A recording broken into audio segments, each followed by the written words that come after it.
Hello everyone, welcome to Pimpadkar academy और मैं हूँ असिस्टेंट प्रोफेसर रोहिणी पिंपड़कर। आज हमने इस वीडियो में डिस्कस करना है यूजीसी नेट पेपर 1। जी हाँ, हमने पेपर 1 के लिए टेस्ट सीरीज़ हमने शुरू कर दी है और ये जो टेस्ट सीरीज़ है हमारी, ये यूनिट 9 से रिलेटेड है। किससे रिलेटेड है? यूनिट 9, जिसमें पीपल एंड एनवायरनमेंट की बात की है। तो ये जो यूनिट है बहुत ज़्यादा ईजी है, लेकिन इसके जो क्वेश्चंस आते हैं ये थोड़े टैक्टिक होते हैं और आपको इसमें बहुत ज़्यादा क्या करना पड़ता है। टेक्स्ट तो बहुत कम है लेकिन प्रैक्टिस की बहुत ज़्यादा ज़रूरत है। तो इससे पहले हमने इसके ऊपर एक वीडियो ऑलरेडी बना चुके हैं। ये तो वो जो अगर वीडियो आपने देखा नहीं होगा तो डिस्क्रिप्शन बॉक्स में हमने उस जो वीडियो है उसकी लिंक दी हुई है, नहीं तो आप हमारे चैनल के प्लेलिस्ट से भी उस वीडियो को देख सकते हैं। तो अभी हम ये इसका सेकंड वीडियो है, तो देखते हैं हम आगे के क्वेश्चन। क्योंकि मैंने भी ये एग्ज़ामिनेशन यूजीसी नेट की अपने फर्स्ट सेमेस्टर में क्लियर की हुई है और वो भी फर्स्ट सेमेस्टर में और वो भी फर्स्ट अटेम्प्ट में। तो प्रैक्टिस बहुत ही ज़रूरी है गाइस, और प्रैक्टिस भी एक लेवल ऑफ द क्वेश्चन आपको अटेम्प्ट करने होते हैं, तब कहीं जाके आपका जो रिज़ल्ट होता है वो बहुत अच्छे से आता है। तो देखते हैं अभी का, मतलब अभी 14 क्वेश्चन, इससे पहले हम 39 क्वेश्चन कर चुके हैं। तो विच of the following is function of biosphere reserve. देखो यहाँ पे एनवायरमेंट का टॉपिक पढ़ रहे तो बायोस्फीयर रिजर्व बहुत ही इंपॉर्टेंट टॉपिक हो जाता है। और देखिए ऑप्शन में क्या है, ऑल ऑफ दिस। जब भी ऑप्शन में ऑल ऑफ दिस है, इसका मतलब ये होता है कि आपको हर एक जो भी आपके ऑप्शंस ये होते हैं उसको अच्छे से पढ़ना है। तो देखिए जो नेशनल पार्क्स होते हैं ना, उसमें किसी भी तरीके की एक्टिविटीज़ को अलाउ नहीं किया जाता, ठीक है। लेकिन अगर हम बायोस्फीयर रिजर्व की बात करते हैं, उसमें कुछ प्रकार की जो एक्टिविटीज़ होती है उसको अलाउ किया जाता है, और इसी फंक्शंस के बारे में यहाँ पे पूछा है, ठीक है। तो बायोस्फीयर रिजर्व में नेशनल पार्क के अकॉर्डिंग बहुत ही कम रिस्ट्रिक्शंस होती है, और अगर सैंक्चुअरीज की बात की जाए तो उसमें और भी ज़्यादा कम रिस्ट्रिक्शंस होती है।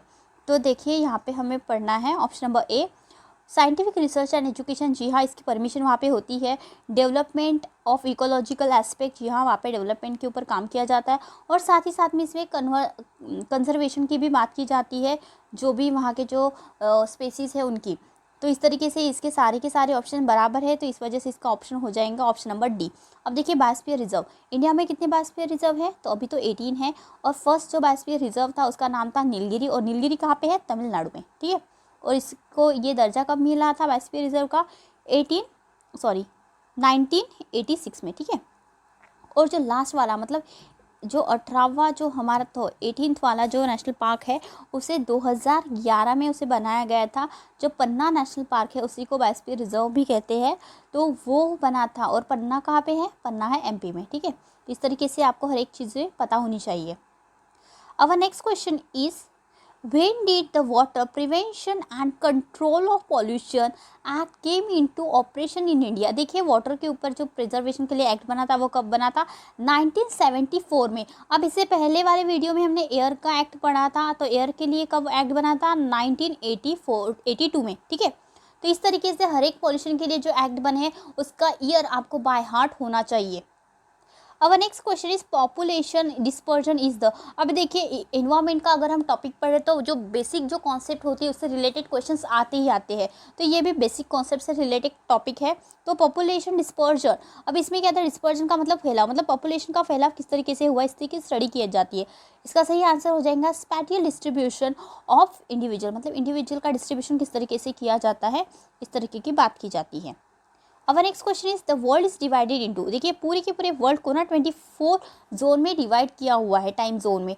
तो हम, और टाइम जोन का जो टाइम लाइन है वो कहाँ से गुजरती है? वो गुजरती है ग्रीनविच, और ग्रीनविच कहाँ पे? लंदन में। और हमारा जो टाइम है टाइम जोन से कितना है, ग्रीनविच से कितना आगे है? 5.5 घंटे, ठीक है। तो इस तरीके से आपको हर एक चीज़ें अच्छे से याद होनी चाहिए। अवर next question is soil conservation can be best achieved.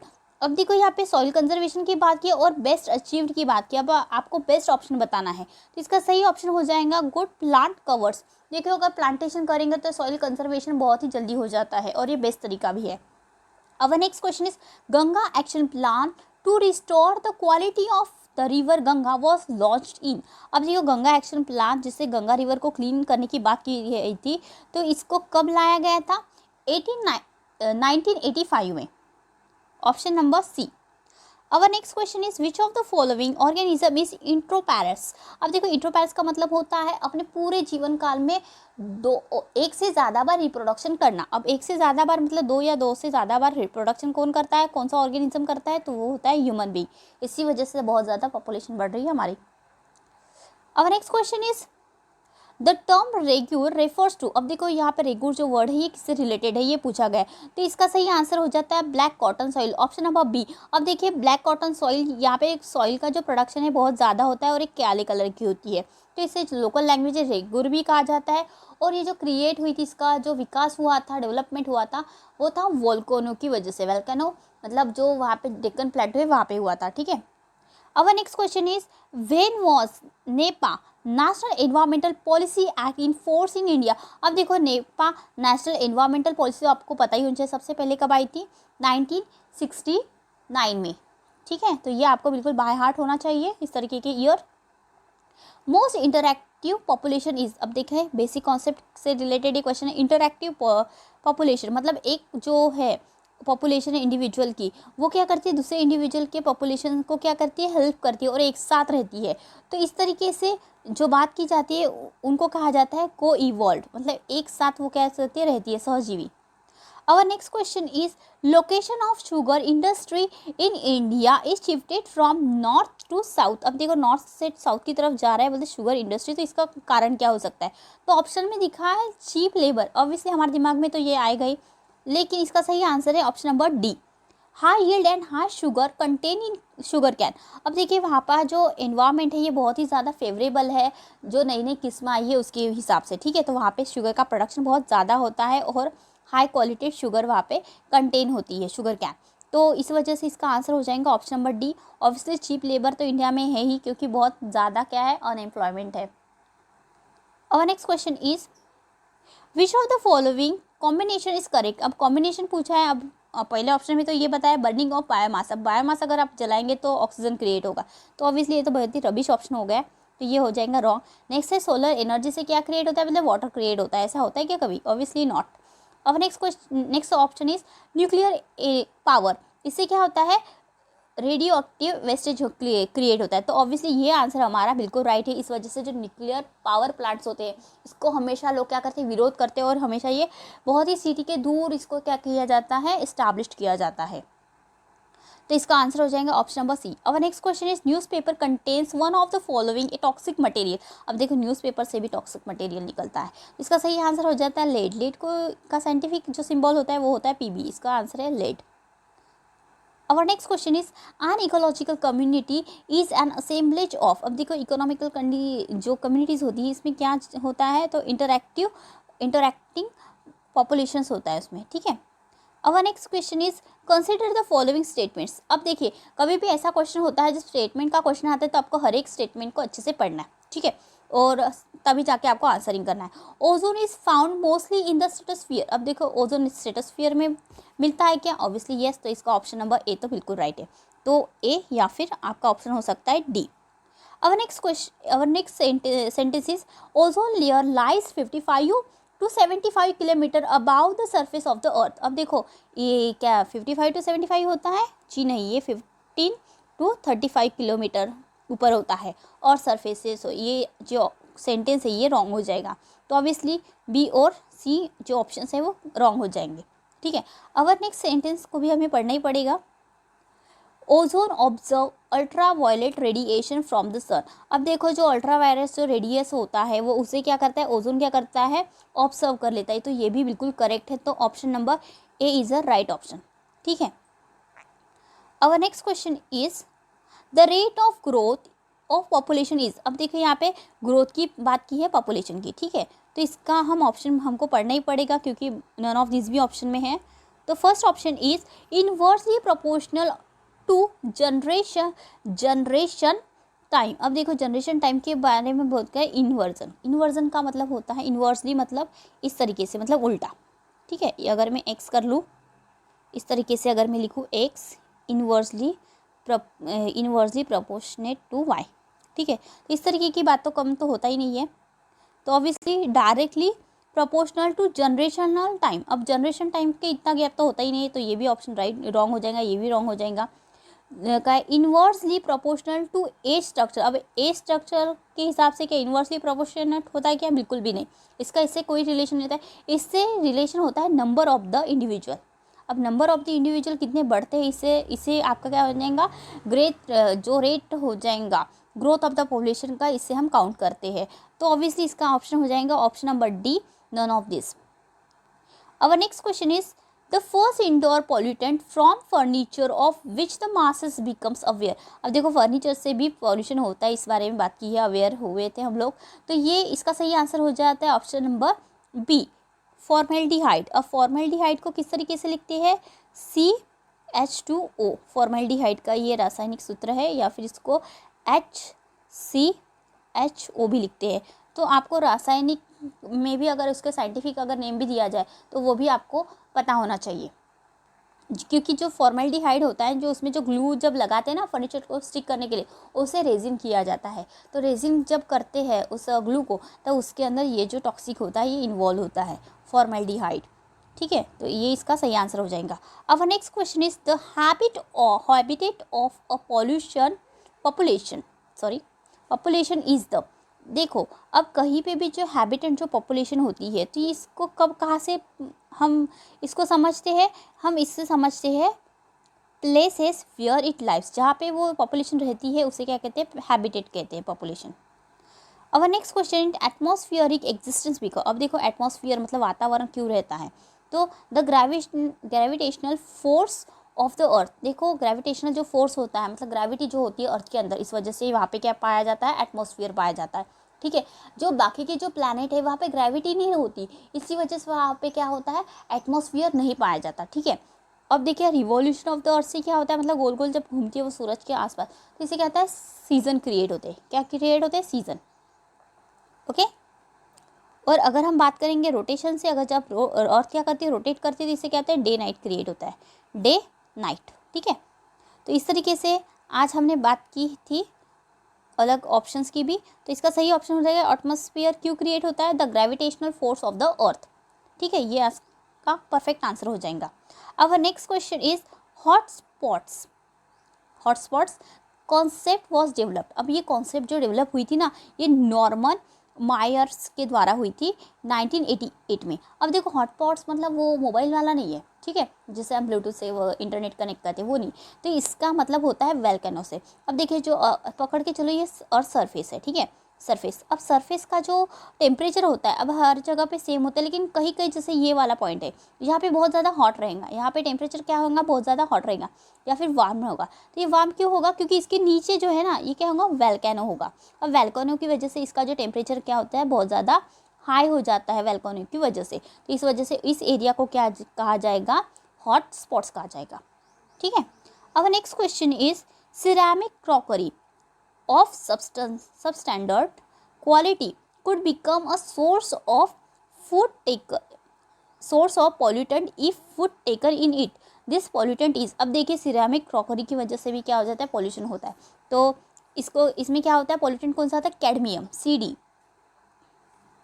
Our next question is about how much of the solar energy that falls on the leaves of a plant is converted to chemical energy by photosynthesis। अब देखो जो photosynthesis की जो process होती है ना, तो इसमें कितना जो सोलर एनर्जी होती है। अब कोई भी अगर प्लांट है, तो कोई भी प्लांट जो होता है, तो वो कितनी एनर्जी को अपने केमिकल एनर्जी में कन्वर्ट कर पाता है। तो ऑब्वियसली वो इसके ऊपर जितनी भी एनर्जी जो गिरती है, उसका सिर्फ 1% उस क्या करता है? केमिकल एनर्जी में वो कन्वर्ट कर पाता है सोलर एनर्जी को। तो इसका सही आंसर हो जाएगा ऑप्शन नंबर 1, 1% ही एनर्जी को वो क्या करता है? केमिकल एनर्जी में कन्वर्ट कर पाता है कोई भी प्लांट।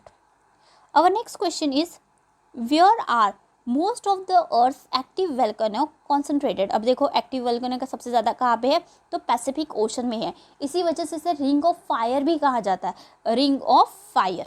ठीक है, अब आपको कमेंट करके हमें ये बताना है कि इंडिया में दो सबसे ज़्यादा जो एक्टिव वोल्केनो है उसका नाम बताना है। अब मैं आपको हिंट दे देती हूँ कि वो जो वोल्केनो है वो अंडमान आइलैंड में है। ठीक है, तो उसके दोनों के आपको नाम लिखकर हमें कमेंट करना है। This is your homework. Okay, our next question is in 2000 red list how many species are listed as threaten. अब देखो जो रेड लिस्ट है ना उसमें बहुत जो थ्रेटन होती है, क्रिटिकल कंडीशन में जो होती है स्पेसीज, उसके बारे में बताया गया है। तो 2000 में कितनी स्पेसीज थी, तो उसका टोटल नंबर है 11,4600। ठीक है, ऑप्शन नंबर बी। अब आपको कमेंट करके हमें ये बताना है कि इंडिया के कितनी स्पेसीज इसमें इन्वॉल्व है। ठीक है, तो अभी हम थोड़ा सा आपको हिंट दे देते हैं, 132 या फिर 123। ठीक है, अब इन दोनों में से कोई तो भी इसका ऑप्शन है, तो आपको ये हमें कमेंट्स करके बताना है। Our next question is, sometimes secondary pollutant like ozone, pan, paradoxy, acyl nitrate, and secondly nitrate acid and sulfuric acid form from primary pollutant। अब देखो प्राइमरी पोल्यूटेंट से ही तो बनते हैं, आर मोर टॉक्सिक। अब ये लेकिन ये बहुत ज़्यादा टॉक्सिक होते हैं than the primary pollutant. This phenomena is increase toxicity in pollutant is called. अब देखो जो प्राइमरी जो भी पोल्यूटेंट होता है ना, इससे नया एक पोल्यूटेंट क्रिएट होता है, ये होता है सेकेंडरी पोल्यूटेंट। ठीक है, इसको कहेंगे हम एसपी। तो ये तो टॉक्सिक होता ही है, लेकिन इससे भी ज़्यादा ये बहुत ही ज़्यादा टॉक्सिक होता है। अब इससे क्या कहते हैं, तो इस तरीके की जो चीज़ होती है इसको कहते हैं सिनर्जिज्म। क्या कहते हैं, synergism. Our next question is about how much of the chemical energy with in producer tissues become chemical energy with in herbivores tissues. अब देखो जो हार्बीवोरस जो टिश्यूज़ होते हैं ये कितनी एनर्जी को ये कन्वर्ट कर पाता है। पहले तो वो जो प्लांट है वो 1% एनर्जी को, जो सन की एनर्जी उसको कन्वर्ट करता है केमिकल एनर्जी में। ठीक है, और उसमें से भी जो 30% होती है ना, मतलब 1% के भी 30%, ओके, इसके 30% ही एनर्जी को वो क्या हार्बीवोरस अपनी मतलब जो भी उसकी जो वृद्धि है उसमें वो यूज़ करता है, अपने टिश्यूज़ में वो कन्वर्ट कर पाता है। Our next question is, which of the following is endothermic animal। अब देखो इंडोथर्मिक, थर्मिक का मतलब होता है टेम्परेचर, अब इंडोथर्मिक का मतलब है कांस्टेंट टेम्परेचर। अब कांस्टेंट टेम्परेचर किस एनिमल का होता है, मैन का। Our next question is, which one is not produced as exhaust of vehicle. अभी देखो इस टाइप का क्वेश्चन इस बार के यूजीसी नेट एग्जामिनेशन में आया था, लेकिन स्टेटमेंट के फॉर्म में आया था। अब कई बार होता है कि पता तो सब कुछ रहता है, लेकिन जब स्टेटमेंट के फॉर्म में आता है तब आप थोड़ा सा सिट्टी पिट्टी आपकी गुम हो जाती है। लेकिन स्टेटमेंट के फॉर्म में ही आपको क्वेश्चन ज़्यादा से ज़्यादा दिखेंगे। ये आपका आजकल का तो ट्रेंड बन चुका है, so please aware of this. अब देखिए जो व्हीकल होता है इससे सल्फर डाइऑक्साइड तो क्रिएट होता ही है। ठीक है, अब यहाँ पे पूछा है इज़ नॉट। ठीक है, ये तो क्रिएट होता ही है, कार्बन मोनोऑक्साइड भी क्रिएट होता है और कार्बन डाइऑक्साइड भी क्रिएट होता है। ठीक है, लेकिन फ्लैश ऐश जो होती है ना वो क्रिएट नहीं होती। ये जो बायोमास जो जलाते हैं ना, जिसको हम राख कहते हैं, तो उससे ये क्या फ्लैश ऐश या फिर कार्बन वगैरह जब जलता है उससे ये क्रिएट होती है, मतलब कोयला वगैरह नहीं क्या। So our right question is option number D, fly ash. Our next question is an ecological pyramid of energy flow is often an inverted pyramid in which of the following ecosystem। अब आपको पूछा क्या है, pyramid के बारे में, energy pyramid. ठीक है, अब इसमें कहा गया कि ये ऑफनली कभी कभी इन्वर्टेड होता है। अब ये किस इकोसिस्टम में होता है। अब देखिए पिरामिड कैसा होगा, इस तरीके से। ठीक है, ये हो गया पिरामिड, लेकिन यहाँ पे वर्ड क्या यूज किया, इन्वर्टेड। आपको वर्ड को हमेशा से अच्छे से पढ़ना है। ठीक है, तब कहीं जाके आपको ऑप्शन आंसर को टिक करना है, नहीं तो आप क्या करते, क्वेश्चन पढ़ते हो अरे बाप रे एनर्जी का पिरामिड पूछा है तो आंसरिंग कर दो। जी नहीं, आपको अच्छे से वर्ड को अच्छे से पकड़ना है। इन्वर्टेड, इन्वर्टेड का मतलब ये ऊपर में ऐसे बड़ा रहेगा और नीचे में से छोटा रहेगा। अब देखिए, अब पहले हम इसकी बात करते हैं। देखिए जो नीचे में आता है इसमें क्या होता है, प्लांट होते हैं। ठीक है, प्लांट होते हैं जो फर्स्ट जो प्राइमरी प्रोडक्टर होते हैं, उसके बाद में कुछ छोटे छोटे एनिमल्स आ जाएंगे, उसके बाद में जो लॉयन वगैरह जो बड़े एनिमल होते हैं ये यहाँ पे ऐसे आ जाएंगे। तो इस तरीके का एनर्जी का फ्लो होता है, ऊपर ज़्यादा नीचे ज़्यादा होता है और ऊपर में फ्लो कम होता है। ठीक है, ये आपको बात समझ में आई। ये हो गया नॉर्मल पिरामिड। लेकिन यहाँ पे पूछा इन्वर्टेड पिरामिड। अब इन्वर्टेड पिरामिड मतलब सबसे जो नीचे में रहेगा ना वो मतलब जो भी है प्रोडक्टर होता है वो होगा, मतलब जो पेड़ पौधे होंगे वो होगा प्राइमरी। ठीक है, उसके बाद में जो भी होगा वो इधर इधर और इधर होगा। तो ऑब्वियसली ये सब जो पॉसिबल है ये ओशन में होता है। ओशन में क्या होता है, जो सबसे पहले जो क्रिएट करता है फूड वो कौन करता है, एनर्जी को क्रिएट कौन करता है, वो करते हैं प्लांट। ओशन में क्या होता है, प्लवंग। अब प्लवंग तो यहाँ पे बहुत ज़्यादा क्रिएट होते हैं, लेकिन वो जो छोटी छोटी मछलियाँ होती है ये बहुत ही फास्टली इसको क्या करती है, खा लेती है। इस वजह से इसकी संख्या बहुत ही कम हो जाती है और मछलियों की जो संख्या है, फिशेस की संख्या, वो बहुत ही ज़्यादा होती है। तो फिश बहुत ही ज़्यादा होती है ओशन में, अगर हम इसको कंपैरिजन करें उसके प्राइमरी एनर्जी सोर्स से, ठीक है। इस वजह से जो इन्वर्टेड एनर्जी जो पिरामिड होता है वो कहाँ पे होता है, ओशन में, ठीक है। इस तरीके से आपको कंपैरेटिवली स्टडी करनी है, चाहे आपके बुक में वो लिखा होगा या नहीं लिखा होगा, आप इस टेस्ट सीरीज़ को देखकर आप उसे अच्छे से समझ सकते हो। Our next question is the natural vegetation of savanna consist. अब देखो सवाना में कैसे क्या होता है, देखो सवाना में बहुत ज़्यादा ग्रास होती है, लेकिन वो ग्रास कैसे होती है, टॉल होती है, बहुत ज़्यादा टॉल ग्रास होती है। जैसे कि आप उसे कह सकते हो मक्का हो गया, बाजरा हो गया, ज्वारी हो गया, ये कैसे ग्रास के एक प्रकार है। तो इस तरीके की ग्रास कहाँ होती है, सवाना में, ठीक है। थोड़े थोड़े मतलब थोड़े से श्रब भी होते हैं, और लेकिन सबसे ज़्यादा क्या होता है, टॉल ग्रास होती है। एक हाथ दो पेड़ भी होते हैं, लेकिन शॉर्ट ग्रास कहाँ पे होती है, ये आप हमें बताएंगे, वो भी कमेंट करके, ठीक है। Our next question is which of the following is a dam on the Narmada river. अब देखिए डैम बहुत ही ज़्यादा इंपॉर्टेंट हो जाते हैं, क्योंकि आजकल रिवर प्रोजेक्ट चल रहे हैं कि जॉइनिंग द रिवर प्रोजेक्ट, तो इसलिए डैम बहुत ही इंपॉर्टेंट टॉपिक है। तो ऑब्वियसली नर्मदा रिवर, ये जो वेस्ट फ्लोइंग द मतलब जो रिवर है, इसकी ये सबसे हाई मतलब लार्जेस्ट रिवर है। तो इसके जो डैम है, बहुत सारे डैम है इसके ऊपर, और कई बार ऐसा होता है कि उसकी सहायक नदियों के ऊपर भी डैम होते हैं, लेकिन उसको पकड़ा जाता है उसी रिवर के, जो मेन रिवर है उसके ऊपर। तो ऑब्वियसली इसके ऑप्शन हम देख लेंगे, ऑल ऑफ दिस है, इसका मतलब क्या होता है, सारे के सारे ऑप्शन पढ़ो। इंदिरा गांधी प्रोजेक्ट, ऑब्वियसली ये तो है ही। गोई डैम ये भी है, माहेश्वर हाइड्रो पावर प्रोजेक्ट ये भी है, साथ ही साथ में इसमें सरदार सरोवर जो प्लांट जो यहाँ पे जो गुजरात में है वो भी इसके ऊपर डैम है, और साथ ही ओंकारेश्वर है, और बारगी हमने पिछली वीडियो में जो देखा था उसका नाम क्या था, जोरबाट। और साथ ही इस जैसे तवा नदी है ना जो एमपी में बहती है, उसके ऊपर भी जो प्रोजेक्ट चल रहा है, उसको भी जो डैम है उसको भी नर्मदा रिवर में ही काउंट करते हैं। इस तरीके से बहुत सारे हैं, तो आप इसको बिल्कुल याद रखिएगा। इसका सही आंसर हो जाएगा all of this. Our next question is in air pollution industries are. देखिए जो इंडस्ट्री से जो पॉल्यूशन होता है ना, एयर पॉल्यूशन होता है इंडस्ट्री में, तो उस पॉल्यूशन को क्या कहा जाता है, उसे कहते हैं पॉइंट सोर्स। अब पॉइंट सोर्स का मतलब है आपको पता है कि जो पॉल्यूशन होता है ना उसका सोर्स आपको बिल्कुल पता होता है, ठीक है, इसको कहते हैं point source.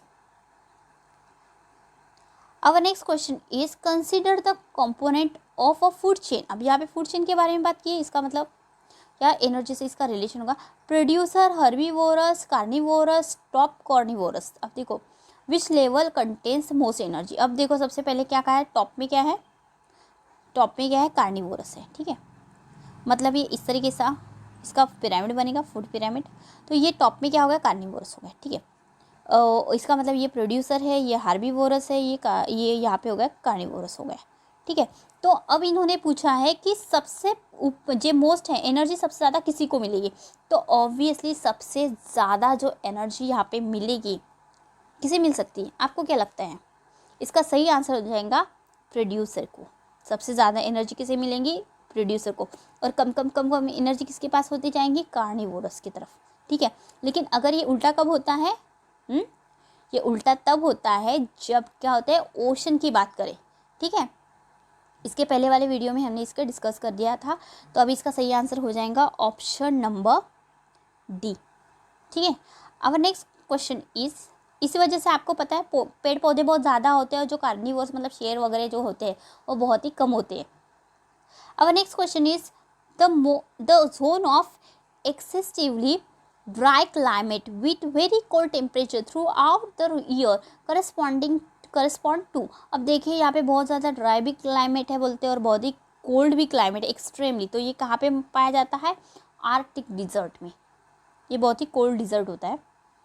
Our next question is carbon monoxide is a pollutant as it. अब देखो जो कार्बन मोनोक्साइड है इसको ऐसे लिखते हैं CO।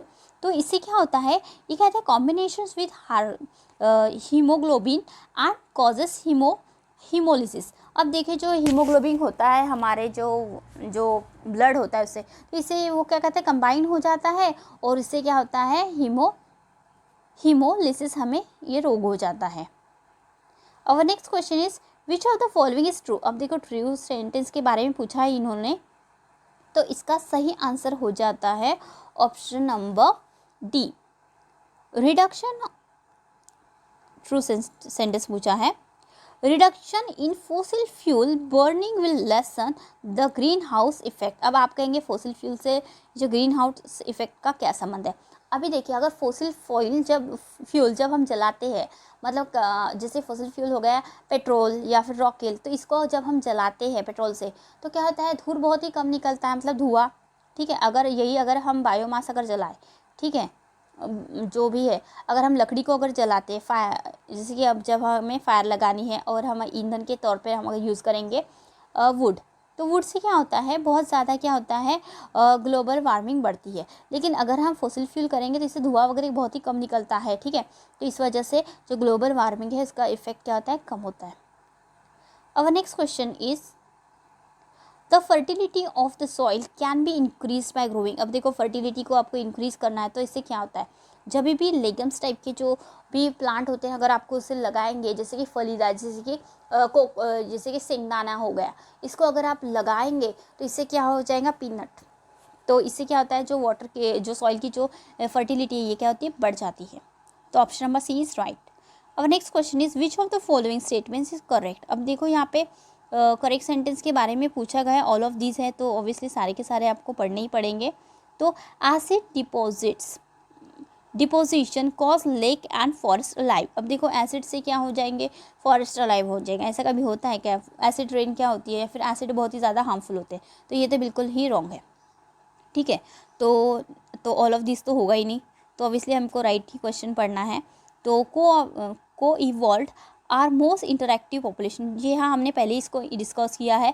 को evolve are most interactive population होती है, जिससे दोनों का भी फायदा होता है।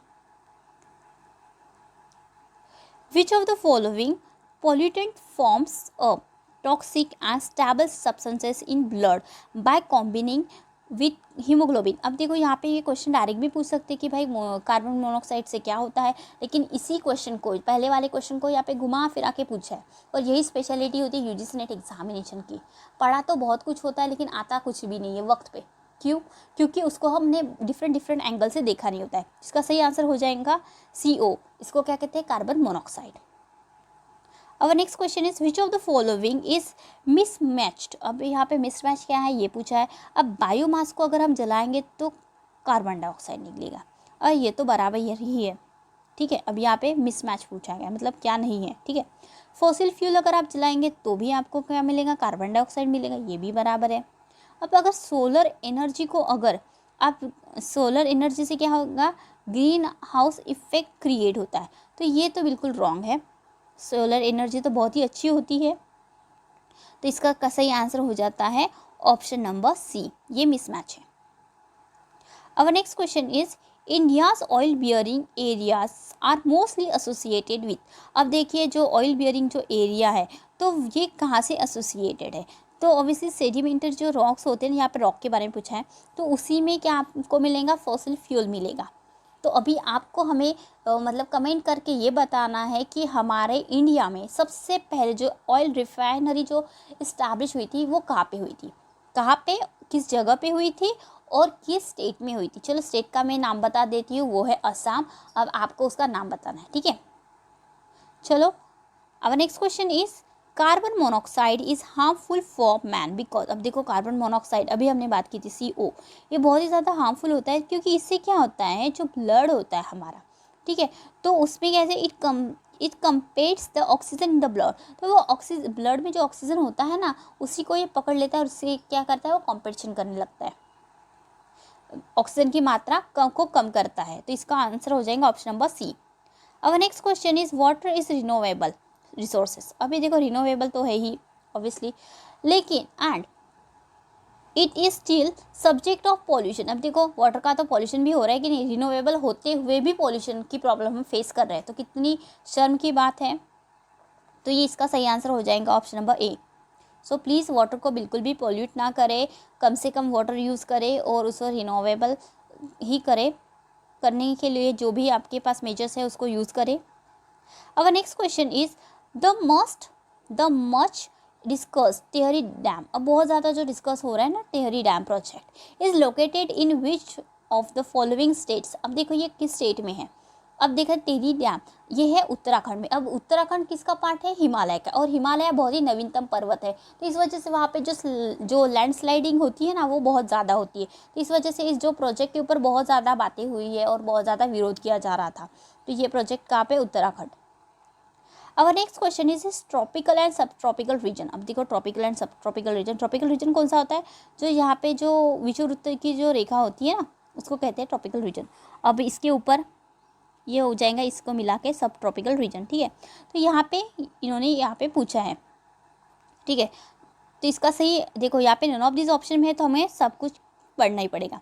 The growth of the human population is list. अब यहाँ पे बहुत कम पॉपुलेशन है, ऐसा तो बिल्कुल भी नहीं है। सबसे ज़्यादा जो पॉपुलेशन है वो इसी रीजन में है, तो ये ऑप्शन यहाँ पे रॉन्ग हो जाएगा। तो ऑब्वियसली तो इसके तो चांसेस बनते ही है। नेक्स्ट ऑप्शन है the growth of human population is the most rapid. जी हाँ, ये इसका सही आंसर हो जाएगा, क्योंकि यहाँ पे बहुत ज़्यादा देखो विषुववृत्त की जो लाइन है ये बहुत ज़्यादा यहाँ पे क्या होता है, पॉपुलेशन इंक्रीज हो रही है बहुत ही रैपिडली। अब next question is CO2 contains in the air is about. देखो CO2 मतलब कार्बन डाइऑक्साइड, इसका एयर में कितना कंटेंट है, तो option number D is right, 0.034%, ठीक है, ये इसका सही आंसर है। Our next question is tropical rainforest destruction is extremely serious because देखो जो ट्रॉपिकल जो रेन फॉरेस्ट है ना ये बहुत ज़्यादा ग्रीन होता है, एवरग्रीन इसे फॉरेस्ट कहा जाता है। इसका डिस्ट्रक्शन बहुत ही ज़्यादा सीरियस मैटर हो जाता है, क्योंकि इससे क्या होता है, इसका सही आंसर है आपका all of this are correct. देखिए जब भी इस तरीके से क्वेश्चंस होता है आपको पूरे का पूरा पढ़ना पड़ता है। तो पहला स्टेटमेंट है large tracts of forest absorb CO2 reducing the treatment of global warming। अब देखो यहाँ पे जो CO2 जो क्रिएट होता है ना पूरा का पूरा इसको ऑब्जर्व कर लेते हैं प्लांट, तो ये तो इसी वजह से क्या आता है, जो ग्लोबल वार्मिंग है इसको हेल्प मिलती है, कम होती है ग्लोबल वार्मिंग, तो ये तो बिल्कुल भी सही है। तो it will lead to a severe reduction in biological diversity. अब देखो बायोलॉजिकल जो डाइवर्सिटी है इससे क्या होता है, बहुत ही कम हो रही है इसकी वजह से, ठीक है। तो ये भी इसका आंसर बहुत ही, इस वजह से ये प्रॉब्लम बहुत ही सीरियस हो जाती है। Tropical soil can not support agriculture for long. अब देखिए अगर यहाँ पे जो ग्रीन फॉरेस्ट है, ट्रॉपिकल रेन फॉरेस्ट अगर ख़त्म हो जाएंगे तो क्या जो सॉइल है वो बहुत ज़्यादा एग्रीकल्चर को सपोर्ट नहीं कर पाएंगे, क्योंकि वहाँ की जो सॉइल है ये बहुत ज़्यादा फर्टाइल रहती है इस मतलब फॉरेस्ट की वजह से। तो ये भी इसका सही आंसर हो जाएगा। तो इसका सही आंसर क्या हो जाएगा, option number D is the perfect answer of this question, all of these are correct. Our next question is laterite soil develop as a result of। देखो लेटराइट सॉइल के बारे में यहाँ पे पूछा गया कि ये कैसे क्रिएट होती है, तो ये क्रिएट होती है लीचिंग के द्वारा। मतलब जो बेड रॉक जो होता है ना, मतलब जो ओरिजिन ऑफ द रॉक होता है इसमें क्या होता है, वेदरिंग होता है, मतलब उसका शरण होता है, उसकी वजह से लेटराइट सॉइल क्रिएट होती है। अब लेटराइट सॉइल कैसे होती है, रेड कलर की होती है, तो कई बार इसको रेड सॉइल भी कहा जाता है। इसमें जो आयरन होता है, आयरन और एल्यूमिनियम बहुत ज़्यादा पाया जाता है, ठीक है। अब next question is the example of negative pollutant is. अब देखो निगेटिव पॉल्यूटेंट मतलब आपको ऐसा लगता तो नहीं कि भाई इससे पॉल्यूशन हो रहा है, लेकिन फिर भी इससे पॉल्यूशन होता है। तो इस तरीके के एग्जाम्पल क्या है, तो है ग्रेजिंग। जब भी कहीं बहुत ज़्यादा चराई वाला जो क्षेत्र होता है ना, वहाँ पे जो छोटे छोटे जो एनिमल्स होते हैं ना, पकड़ के चलो ये एनिमल है, अगर ये यहाँ पे अगर चल रहा है, देखो इसके पैर देखो कैसे बनाया मैंने, ये अगर एनिमल है ना, अगर ये यहाँ पे अगर जा रहा है और यहाँ पे क्या कर रहा है, अगर कुछ ऐसे ही ग्रेजिंग के लिए अगर इसके बहुत सारे अगर यहाँ पे छोड़ दे, इसके जो पैर होते हैं ना इसको क्या होती है, मिट्टी लग जाती है और ये मिट्टी इधर उधर जाती है, और साथ ही साथ में वो जो वहाँ का जो क्षेत्र होता है ग्रेजिंग की वजह से वहाँ की जो ग्रास होती है वो बहुत ही कम होती है, या जो प्लांट होते हैं उसका संख्या बहुत ही कम हो जाती है, ठीक है। तो इस वजह से इसे निगेटिव पॉल्यूशन कहा जाता है। भाई पॉल्यूशन दिख तो नहीं रहा लेकिन पॉल्यूशन हो रहा है, इसका सही ऑप्शन हो जाएगा ए। Our next question is one of the important effect of sulfur dioxide and its transformation products on plants is। अब देखो यहाँ पे बहुत ज़्यादा सल्फ्यूरिक जो एसिड है, सल्फर डाइऑक्साइड है, इसका सबसे ज़्यादा जो प्रभाव है तो इसका प्रोडक्शन के ऊपर क्या प्रभाव पड़ता है? तो इससे क्या होता है, डिस्ट्रक्शन ऑफ क्लोरोफिल। अब क्लोरोफिल का मतलब होता है जो ग्रीन जो होता है ना, प्लांट में जो ग्रीन पदार्थ होता है, जिससे क्या होता है वो अपना खाना बनाता है, फोटोसिंथेसिस करने में उसको हेल्प करता है। तो इससे वो जो सल्फर है इसके क्या होता है, वो डिस्ट्रक्शंस होता है, वो कम हो जाता है, उसका कलर चेंज हो जाता है। तो ये बहुत ही ज़्यादा हार्मफुल है सल्फर किसी भी प्लांट के लिए, सल्फर डाइऑक्साइड। अब next question is acid deposits causes. अब देखो, अगर बहुत ज़्यादा एसिड हो जाएगा तो इससे क्या हो जाएगा, लेक्स और फॉरेस्ट जो होते हैं ना वो मर जाएंगे बेचारे एसिड की वजह से। The coldest place on the earth is, अभी देखो जो कोल्डेस्ट प्लेस है ना ये हमेशा चेंज होते रहता है, ठीक है, तो इसको ज़्यादा सीरियसली लेने की ज़रूरत नहीं है, लेकिन आपको पता होना चाहिए कि सबसे ज़्यादा जो कोल्डेस्ट जो रीजन होता है वो आर्कटिक होता है, ठीक है। तो उससे रिलेटेड ही आपको ऑप्शन दे देना है। इसका सही आंसर हो जाएगा वर्खोयांस्की इसका सही आंसर है। अब next question is which of the following statements is false. अब देखो फॉल्स स्टेटमेंट के बारे में पूछा है, रॉन्ग बताना है आपको, और ऑप्शन में दे दिया ऑल ऑफ दिस। अब देखो आपको तो बहुत ज़्यादा पढ़ना ही पड़ेगा जब तक पक्का रॉन्ग नहीं होता, ठीक है। So the basic unit of study in ecology is population. अब देखो इकोलॉजी में क्या सबसे बेसिक स्टडी क्या और पॉपुलेशन की होती है क्या? अगर आपने हमारा वो वीडियो देखा होगा पहला वीडियो, तो आपको पता ही होगा कि इसमें किसकी पढ़ाई की जाती है, ऑर्गेनिज्म की। तो इसका पॉपुलेशन की स्टडी की जाती है, बेसिक यूनिट की नहीं। तो ये इसका ऑप्शन हो जाएगा रॉन्ग। और पहले इसमें क्या पूछा है कि आपको क्या बताना, रॉन्ग आंसर, ठीक है। तो ये तो पहला तो फॉल्स हो जाएगा। अब नेक्स्ट टॉपिक है, अवर नेक्स्ट सेंटेंस है the wet forest of Amazon basin are known as pampas. अब देखो जो फॉरेस्ट है जो अमेजोन में, जो वेट फॉरेस्ट के बारे में बात की है, क्या उसे वहाँ पे पंपास कहा जाता है क्या? ऑब्वियसली नहीं, पंपास नहीं कहा जाता, उसको कहते हैं वहाँ पे जो फॉरेस्ट है वो एवरग्रीन फॉरेस्ट यहाँ पे कहा जाता है, ठीक है। तो ये भी इसका आंसर क्या हो जाएगा, डेंस ट्रॉपिकल फॉरेस्ट कहा जाता है या फिर इसे कहा जाता है एवरग्रीन फॉरेस्ट। तो ये भी इसका ऑप्शन रॉन्ग हो गया। और नेक्स्ट है sentence a population is a group of species in a community. अब देखो ये क्या स्पेसीज के जो ग्रुप है उसको कम्युनिटी, जो ग्रुप होता है पॉपुलेशन होता है इसको क्या कम्युनिटी कहा जाता है? Obviously yes. तो ये भी इसका आंसर राइट हो जाएगा। तो इसका सही आंसर है option number D, all of these are false. हाँ, इसके देखो जो पॉपुलेशन है, सॉरी मैंने गलत कहा था, a population is a group of species in a community होता है क्या? नहीं, यहाँ पे कम्युनिटी वर्ड नहीं चाहिए था, यहाँ पे वर्ड चाहिए था इंडिविजुअल। हर एक जो एक एक होता है ना, मतलब प्राणी होता है, तो उसके इंडिविजुअल की बात की जाती है, इंडिविजुअल, ठीक है।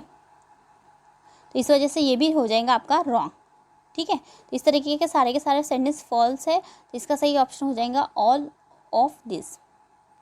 Our next question is Taj Mahal is threaten due to the effect of. देखिए ताजमहल को बहुत ज़्यादा थ्रेट हो रहा है, बहुत ही ज़्यादा क्यों हो रहा है? तो सल्फर डाइऑक्साइड की वजह से, क्योंकि सल्फर डाइऑक्साइड की वजह से क्या होता है, एसिड रेन क्रिएट होती है, सल्फर डाइऑक्साइड और नाइट्रिक एसिड की वजह से, ठीक है। और next question is approximately how many people are alive today. देखिए यहाँ पे अप्रॉक्सीमेटली वर्ड पूछा है कि कितने लोग हैं, अब पूरे पॉपुलेशन कितनी हो सकती है पूरे वर्ल्ड की, वो है मोर देन 6 बिलियन। अब देखो पॉपुलेशन इतनी रैपिडली ग्रो करे, शायद इसका नंबर बढ़ भी जाए, तो इसमें तो हम कुछ भी नहीं कर सकते, लेकिन कोरोना की वजह से ऑब्वियसली पॉपुलेशन इतनी फास्टली नहीं बढ़ी होंगी। अब next question is which of the following pair is not correctly match. अब कौन सा जो है वो करेक्टली मैच नहीं है? अब देखिए ये जो सेंटेंस है, अब इसको बहुत ही अच्छे से पढ़ना है, इसको कहा जाता है मतलब बहुत ही ज़्यादा रेवेन्यू देने वाले क्वेश्चंस होते हैं यूजीसी वालों को, क्योंकि एक ही दो क्वेश्चन तो ऐसे रखते हैं जिसके ऊपर हर एक लोग क्या करते हैं कि कहते हैं कि नहीं ये रॉन्ग है ऑप्शन। देखो यहाँ पे ऑप्शन है कोटा चंबल रिवर पर ही है, ठीक है। अब भुवनेश्वर महानदी पर स्थित है और जबलपुर नर्मदा नदी पर स्थित है, और साथ ही साथ सूरज कहाँ पे, सूरज जो शहर है वो ताप्ती नदी पे स्थित है। तो इस तरीके के सारे यहाँ पे पेयर तो बराबर है, लेकिन यहाँ पे क्वेश्चन क्या पूछा है, इज़ नॉट। तो इसका सही आंसर अगर इन्होंने जो ऐसा लगता है तो इसका शायद आंसर कोटा हो सकता है, लेकिन क्योंकि कोटा जो है वो यमुना की सहायक नदी है, तो इस वजह से अगर हम इसको सहायक नदी के तौर पे अगर देखेंगे तो ऑब्वियसली ये ऑप्शन सही हो जाएगा। लेकिन यूजीसी नेट 1 से 2 क्वेश्चन ऐसे रखते ही है जिससे कि वो बाद में लोग इसके ऊपर मतलब कहे कि नहीं ये क्वेश्चन रॉन्ग है, और फिर उसको वो क्या करता है लिस्ट से निकाल देता है, लेकिन आपको पूरे के पूरे मार्क्स वो दे देते हैं। लेकिन इसके लिए चैलेंज करने के लिए आपको 1000 रुपये भरने पड़ते हैं। तो जो जो लोग चैलेंज करते हैं वही लोग भरते हैं पैसे, इसलिए आपको कोई टेंशन नहीं है। अगर आप नहीं भी चैलेंज करते तो अभी आपको मार्क्स मिल जाएंगे। लाइकेन डिजर्ट इंडिकेट, अभी देखो बहुत ज़्यादा अगर लाइकेन हो गया, अगर वो मर गए वो पौधे, तो इसका अर्थ क्या होता है? तो इसका अर्थ होता है कि पॉल्यूशन। जी हाँ, अगर एयर में बहुत ज़्यादा अगर पॉल्यूशन हो गया, वो भी सल्फर डाइऑक्साइड का, तो क्या होता है, जो लाइकेन होते हैं ना वो मर जाते हैं। अभी देखो लाइकेन क्या होता है, लाइकेन में क्या होता है, एक साइनोबैक्टीरिया होता है और कवक का एक मिक्सचर होता है, ठीक है। ये दोनों एक दूसरे के सहजीवी होते हैं, उसे कहा जाता है। अब नेक्स्ट क्वेश्चन, ये लास्ट क्वेश्चन है, क्योंकि इसका सही आंसर इसमें लिखा हुआ है तो मैं यहाँ पे इसको कंप्लीट कर देती हूँ ताकि आपको टेंशन ना जाए। The human population first began to growth exponentially at the time of the, देखो बहुत ज़्यादा पॉपुलेशन एक्सपोनेंशियली, देखो एक्सपोनेंशियली का मैंने पहले ही बताया था कि ये 2 के पावर के हिसाब से बढ़ती है, ठीक है। बहुत ज़्यादा मतलब आज पॉपुलेशन 2 है तो उसके बाद में 2 की पावर कितनी हो जाएंगी? 3, मतलब इसका आंसर हो जाएगा 4, तो बिल्कुल 8 लोग हो जाएंगे। फिर 2 की पावर अगर 4 कर देंगे तो 16, मतलब इस तरीके से पॉपुलेशन क्या होती है। फिर अगर 2 की अगर पावर कहेंगे कि 5 हो गई तो इसका आंसर क्या हो जाएगा? 32। तो इस तरीके से पॉपुलेशन बहुत ही ज़्यादा हाईली इंक्रीज होती है, मतलब यहाँ से अगर पॉपुलेशन स्टार्ट की तो बिल्कुल बिल्कुल ऐसे ऐसे बिल्कुल चलती रहेंगी, ठीक है। तो इस तरीके से पॉपुलेशन कब ग्रो हुई थी ह्यूमन बीइंग की? तो ह्यूमन बीइंग की हो गई आफ्टर द एग्रीकल्चर रिवॉल्यूशन। बहुत ज़्यादा लोगों के पास में खाना हो गया था इकट्ठा, तो इस वजह से, और उन्होंने कला सीख ली थी कि भाई खाना कैसे बनाना है। अगर खाना आपके पास में है तो ऑब्वियसली आपकी पॉपुलेशन बढ़नी ही बढ़नी है। तो इस तरीके से आज हमने 97 क्वेश्चन कंप्लीट किए हैं। हमारा जो नेक्स्ट वीडियो है हम बहुत ही जल्दी अपलोड करने वाले हैं, so please practicing, okay. Practice से ही आपका जो भी रिजल्ट है वो अच्छे से आप क्लियर कर पाओगे। So thank you so much guys, thank you for watching my video. अगर आपको इस तरीके के और वीडियो चाहिए है तो प्लीज़ आप हमें कमेंट्स करके बता सकते हैं। Thank you so much.